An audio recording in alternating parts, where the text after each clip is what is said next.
You find this video useful whether you're looking to review your very first sportsbook or you're just looking for the best betting site for you. Tip number 1, get the boring stuff out of the way. Make sure that you find all the information possible about the brand. That includes the owner, the year it was launched, what license it runs on, whether the owner has other betting sites or casinos under its umbrella, and overall the reputation they have built over time. Now, all of this information you usually find in the About Us section, but some brands don't have that these days, so you want to go digging on Google. You also want to go to the footer of the site to find the licensing number and the licensing regulator. Next, you want to make sure that you sign up. Follow the entire registration process from start to finish and take screenshots as well. You're going to need them during the course of your review if screenshots are required, and if not, you would also need them for your own memory's sake, especially when you have to write the how to sign up section. Pay attention to things like how long the registration took, how easy it was,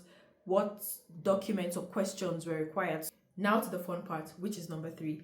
Look for the number of sports that you can bet on. So you would find the sports listed on the left side or somewhere at the top, like a ribbon sort of. You want to count them, get the exact number. So for example, if we were reviewing a site like Betika, they have 15 sports. You count all 15, and then they have about one esport, which is Counter-Strike, and then they have eFootball. Those are not regular sports, right? So if I was to write that, I would write that Betika has 15 sports you can bet on, including football, basketball, volleyball, maybe like 3-4 options. And they also have esports like Counter-Strike, and then there's eFootball. I'm just going to put all of that in a way that people understand what the offerings are. What are the markets? That's the next thing. Now, ideally, I would click on something like football because most people bet on football. So yeah, on Betika, again, there are over 80 betting markets. So you would find the beauty of that particular brand is they have all the betting markets counted and just put under each game.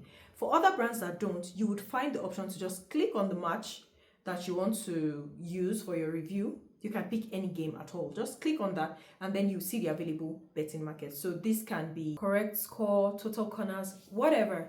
All the possible betting markets that you see, count them, please. Once you've counted them, then you can write something like, there are such and such number of sports, so let's say 15, and for a game like football you have up to 80 betting markets, such as or including final score, total corners, correct score. Yeah, so you've already given them an idea. Now you want to move on to the odds. If there is a match by about 7 p.m, check on a brand like Bet365. If Team A was to win, what are the odds they've given it? Record that and then compare with the odds on your site. Make sure they are both using American odds.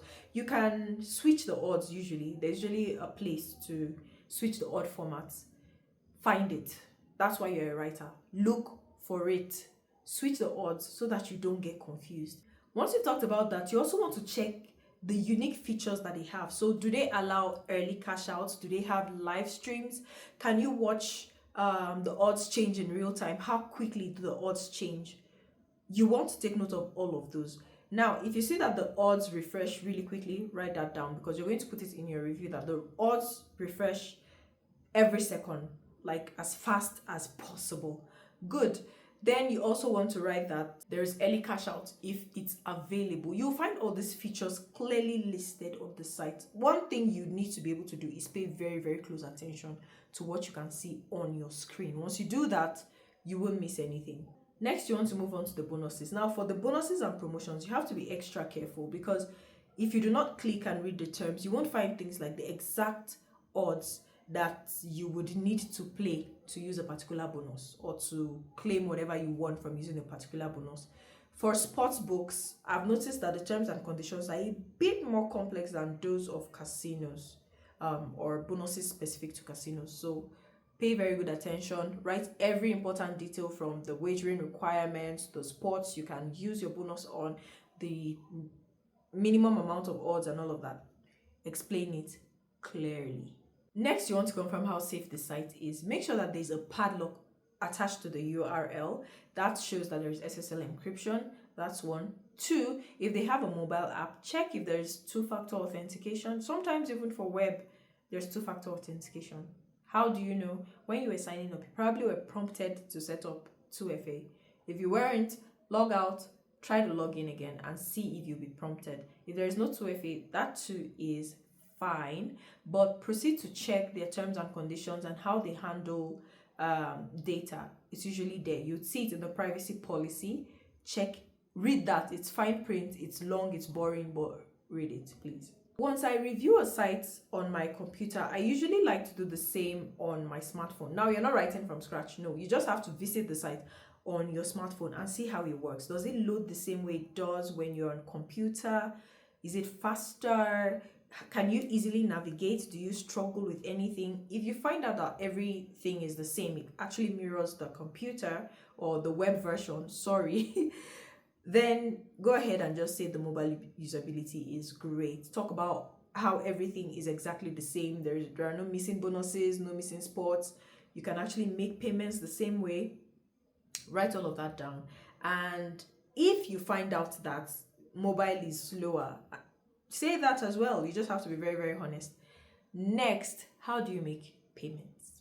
This is very tricky because a lot of us writers don't have that money to start spending on, testing the payment methods. But click on it, act like you want to make a deposit and find all the deposit methods, record the limits. You would find them there. If it's crypto, for example, they'll tell you the limits, or maybe there is no limit for crypto. If it's credit or debit card, you would see the minimum and the maximum amount that you can put in. For withdrawals, if you can't access the withdrawals page, the best thing you want to do is contact customer support and ask them what methods are available for withdrawal. If they tell you you'd have to sign up first and all of that, tell them you are trying to sign up, but you want to be sure how you can get out your money. Usually these things are very easy to access, but I've noticed a couple of sites that try to hide them. So talk to the support agent and then they'll give you an idea. Alternatively, you want to check other reviews. I usually do not advise this, but at worst, check other reviews and see if the limits match, if the methods listed also match, and then you can proceed to use that as your source. Next, we need to talk about KYC. It's very, very important. Go to the terms and conditions page and do Control F or Command F, then KYC. It will take you straight to where the KYC details are. There you would find everything from how long KYC takes, what documents are required, and what other things you need to know. Make sure that you write it in a step-by-step manner so that your readers can actually follow through. Tell them they can make a withdrawal until KYC is completed. Tell them also that they should make sure the details provided at sign up matches the details in the documents they'll provide for KYC so that they don't have any problems with cashing out as at when due. I think I've covered most of the basic things you would find in a standard sportsbook review structure. So now I'm going to talk about how you should write. I think I've covered all the important details, but now we need to get to the most important detail, which is how to write. Now, when I write, I try to imagine I have a friend around me who I am showing a process or who I am explaining a process to. So if you had a friend, you wouldn't want to talk too much or go out of point. You would want to tell them, this is what you need to do. This is what you need to do quickly so that they get it and then they're gone, right? Good. So that's the approach to avoiding fluff in your writing. If you want to do the overview, for example, go straight to the point. This is the name of the casino. It's owned by this person. It was launched on this year. These are the number of spots that they offer. If you need to say more about the brand, you can also say this is the licensing and stuff like that. So you're just giving them facts. Give as much numbers, as much exact details as possible. I hope this has been helpful. If there is anything you think I missed or if I was a bit too fast for you, please let me know in the comment section. And guess what? I don't even mind doing a dedicated video just for you. I'll see you in the next one.